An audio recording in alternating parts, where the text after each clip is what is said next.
DMTV Info, votre chaîne d'information en temps réel. La politique, la santé, le sport, les faits de société, la musique, les rumeurs et bien plus encore. Vous découvrirez cela dans notre chaîne DMTV Info.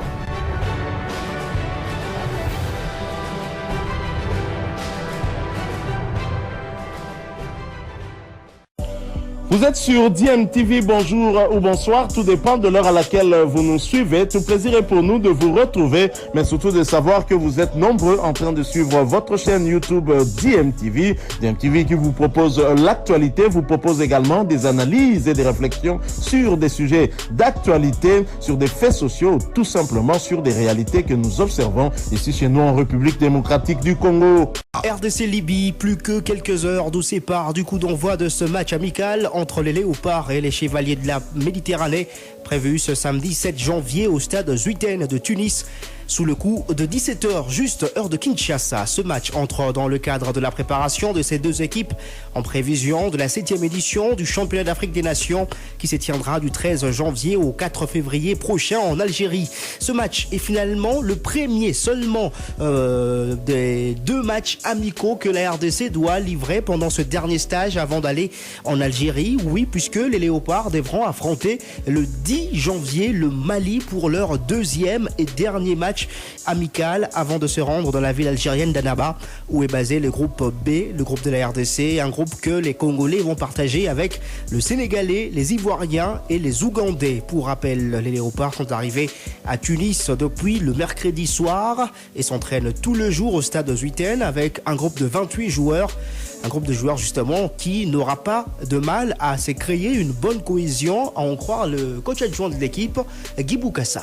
Déjà, il faut retenir que c'est une équipe qui a été concoctée par un mélange entre expérience et jeunesse. Vous allez le remarquer à chaque ligne. Il y a chez les gardiens des buts Mukawa qui va jouer sa première phase finale. Il sera accompagné des deux garçons qui ont déjà pris l'expérience des grands rendez-vous. Donc il va apprendre à leur côté.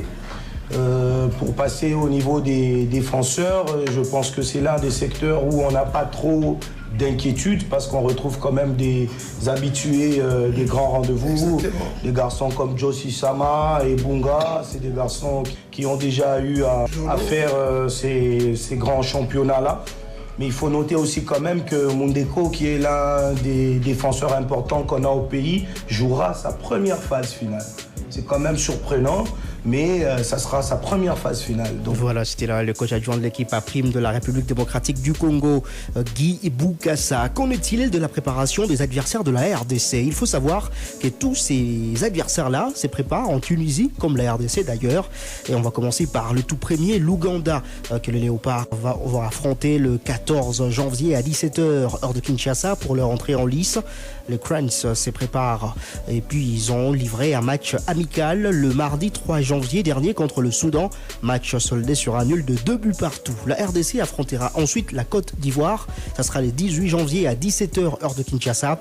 Les éléphants à prime ont déjà joué un match amical remporté contre la Libye le 3 janvier dernier sur le score d'un but à 0. Et puis ils vont jouer un deuxième match amical. Ça sera demain samedi. Ça sera ce samedi 7 janvier contre le Cameroun. Changement de programme puisque ce match, le deuxième pour la Côte d'Ivoire, devait se jouer contre la Mauritanie. Et pour terminer la phase de poule, la RDC affrontera le Sénégal. Ça sera le 22 janvier à 20h heure de Kinshasa.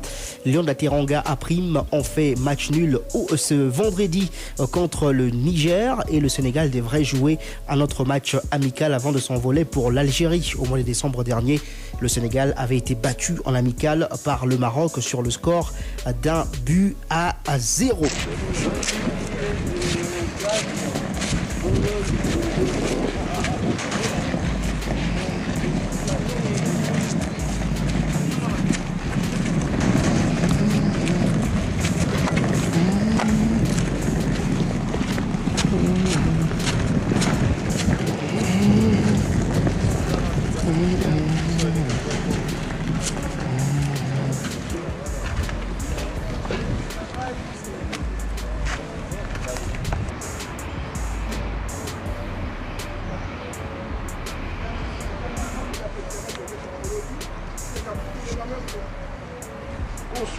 c'est dans l'esprit de compétition. C'est simple, l'entraînement consiste placement quand on a le ballon, mouvement, faire jouer, accompagner.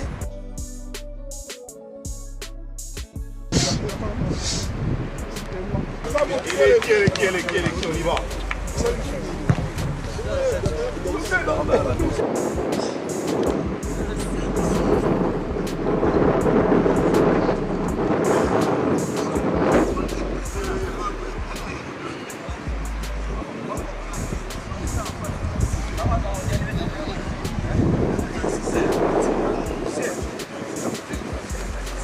Moi, mon prophète, je n'ai pas prophète.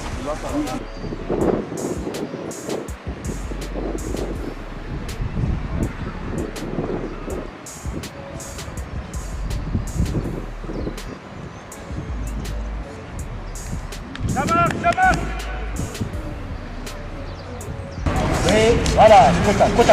Accélère. Ah, petit zombie, respectez-moi. Respectez l'intervalle. Vas-y. Oui, oui. Respectez l'intervalle. Vas-y.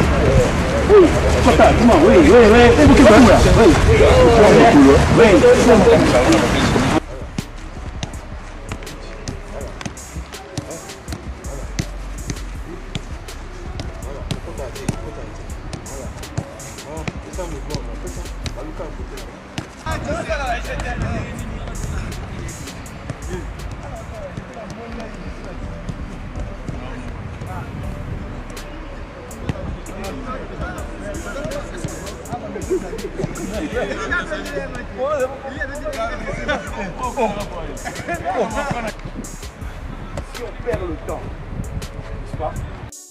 On quitte les A' pour parler de U17 avec 12 joueurs qui ont été écartés de l'effectif présélectionné pour le tournoi de l'UNIFAC qui va se tenir à Limbé à partir du 12 janvier prochain.